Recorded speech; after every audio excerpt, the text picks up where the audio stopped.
À toi qui habites loin. Mes ancêtres sont venus de loin pour l'aventure, la rencontre, sûrement pour faire fortune. Ils se sont mélangés, ils se sont reproduits, ils ont fait culture, métissé. Les générations qui ont suivi ont été moquées, stigmatisées, marginalisées pour leur langue, pour leur couleur de peau, leur tradition. Pour survivre, certains ont décidé d'effacer tout signe extérieur qui aurait pu déranger une culture blanche dominante. Ils sont alors devenus caméléons, blafards, neutres. Ils ont mobilisé toute leur énergie pour ne pas déranger.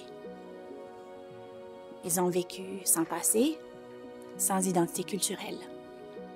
Lorsque j'ai pris conscience de ce legs, ça m'a rendue malheureuse. J'étais en colère. J'aurais aimé connaître, voir vivre la culture métisse de mon grand-père et de ses grands-parents. Je veux plus vivre dans ce monde de neutre.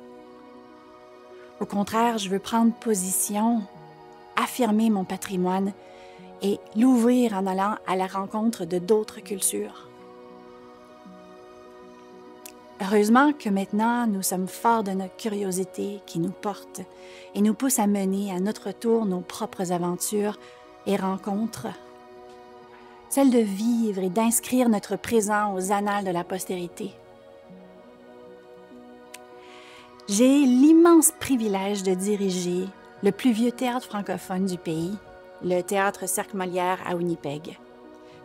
Il est situé dans une plaine, vaste, belle et en même temps hostile.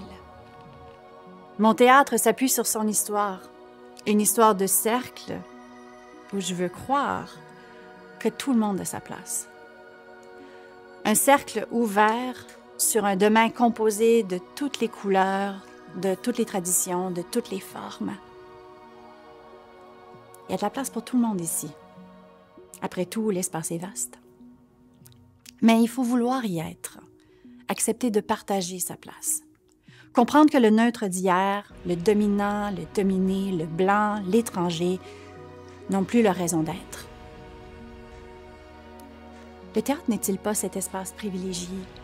Ce monde où musique, danse, vidéo, idées, images, rire, cirque, langue, culture, je pourrais continuer pendant longtemps, se rencontrent et où de vrais gens jouent sur une scène intérieure, extérieure, physique, mentale, devant d'autres vrais gens.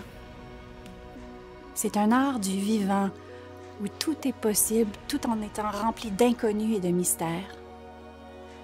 C'est un art d'engagement qui invite au déplacement, à de nouvelles expériences que l'on peut accepter ou pas d'une façon qui nous est propre. Ensemble, transformons la scène en un monde d'écho, un monde où jaillissent rire, douleur, brutalité, douceur et complexité. Vivons des instants partagés pour entendre de mystérieux silences. Partageons un moment pour que le théâtre d'aujourd'hui et de demain soit un rêve éveillé et une géométrie combinatoire, un théâtre qui nous dérange. Travaillons aussi pour un théâtre qui ne peut ne pas nous ressembler.